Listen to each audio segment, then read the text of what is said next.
Dans son quartier du vieux Québec, les rues ont l'air d'avoir l'accent. D'abord, On a un accent belge.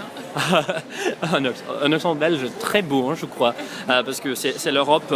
J'ai rencontré soudainement, после в атриуме, после просмотра замечательного фильма Iron Man 3, двух девушек, француженок, которые из Бельгии. Они не понимают по-русски, поэтому я быстро перехожу на французский. Je passe tout de suite à la langue française pour que les filles me comprennent.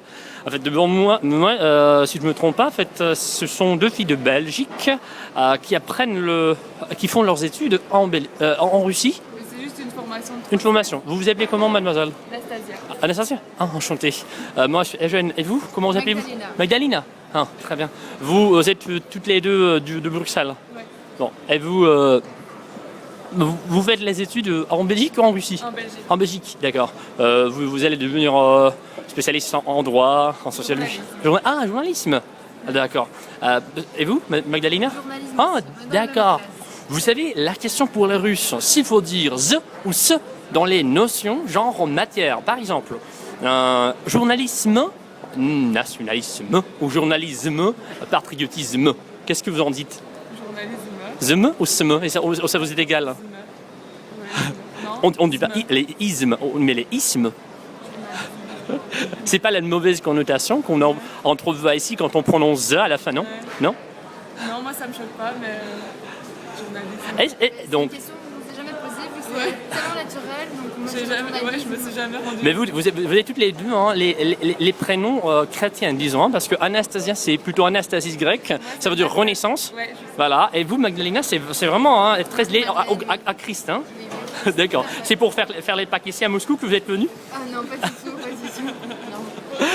D'accord, mais c'est une petite idée de coïncidence. Hein. Moi, je ne crois pas à la coïncidence, toutefois, mais c'est très intéressant. Alors, plutôt en matière plus, je sais pas, terrestre. Magdalena, dites-moi s'il vous plaît, est-ce que c'est vraiment beau vivre? Fait-il beau vivre à Bruxelles?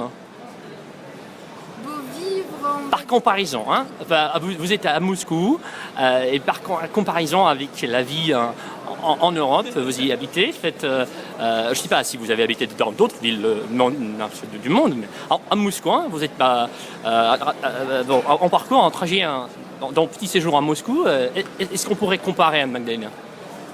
Mais c'est un peu difficile parce que c'est un peu impossible de comparer parce que c'est totalement différent. À Bruxelles, on va dire que par habitude, c'est vrai que les gens sont un peu plus fermés, mais ici, ce que j'ai remarqué à première vue, c'est si on ne parle pas le russe, c'est très difficile de communiquer avec les gens. Et même en anglais? En anglais aussi, parce qu'il n'y a pas grand monde qui parle anglais, malheureusement, comparé à d'autres pays. Par contre, si on parle aux gens, même si on essaie de se faire comprendre avec les gestes, ils sont toujours là pour nous aider, ils sont toujours là pour venir avec nous, nous accompagner dans les démarches et tout. Donc ça, on sent vraiment qu'il y a une chaleur, que les gens sont vraiment prêts à vous aider. En apparence, hein, parfois de fermés, mais en intérieur, ils sont très bons et ouverts. Voilà. Hein, c'est ça. Malgré les barrières de la langue, on peut quand même se débrouiller. Anastasia, est-ce vraiment par le gestuel qu'on peut se passer sans connaître le flamand ou le français en Belgique? En Belgique, si on peut se faire comprendre par des gestes. Avec le geste par le gestuel, hein. C'est possible en fait, ça ne pose pas trop d'entraves. Je suis pas sûre que les Belges vont faire l'effort d'essayer. Parce que Magdalena dit que les Belges, mais les Bruxellois, Bruxellois sont parfois fermés. Je sais pas, qu'est-ce que c'est en fait. J'ai été une fois à Bruxelles et j'ai pas remarqué en fait le degré de la fermeture. Qu'est-ce que vous en dites? C'est plutôt ouvert ou fermé? Ça dépend vraiment.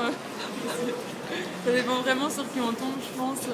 Parce que l'idée russe générale, hein, parfois, hein, c'est pas pour tout le monde, mais quand même, ça arrive.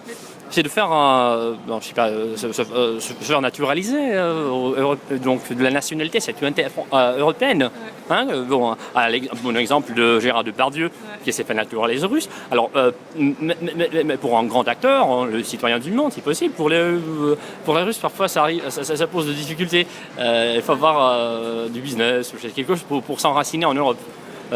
Et c'est pour ça que j'ai posé cette question finale pour vous. Alors, est-ce que vraiment l'Europe, Bruxelles, la capitale européenne aussi, il fait très bon vivre et c'est toujours le plaisir de se sentir les citoyennes européennes. Moi, je dirais pas que qu'il fait meilleur. Il fait bon vivre à Bruxelles par rapport à une autre ville, mais en tout cas, avoir un passeport européen, c'est intéressant parce que c'est pour aller dans d'autres pays, C'est tellement en fait. sauf en Russie, parce que vous acceptez pas beaucoup les étrangers. Oui, mais on l'accepte. Hein. Les Français, par exemple, on peut avoir la double nationalité, deux passeports français russe, mais pas le belge. C'est tellement pas Au possible. niveau visa, tout ça, on doit attendre quelques mois avant de le recevoir et le visa est très limité à quelques jours. On ne peut pas avoir plus de X jours. D'accord. Donc, vous serez vraiment pour, pour faciliter le régime des visas entre la Russie et l'Europe. L'entrée en fait de l'Europe à la Russie, tout simplement, c'est assez compliqué. D'accord. Je crois que ça va se faciliter avec le temps, quoi. Je dois vous dire, en fait, pour terminer, pour conclure, en vous remerciant pour cette aimabilité que vous avez montrée, que tout cela, toutes ces questions, alors semble pas stupides que je vous avais posées, c'est tout simplement pour entendre parler belge, plutôt français-belge, parce que c'est la prononciation qui m'intéresse et qui intéresse les auditeurs et les spectateurs de la chaîne YouTube en russe qui parle français. Merci, merci beaucoup Anastasia, Magdalene. Bonne suite de votre séjour à Moscou. Au revoir. Aussi je te dédie cette histoire attachante, espérant que demain, toi aussi, tu la chantes.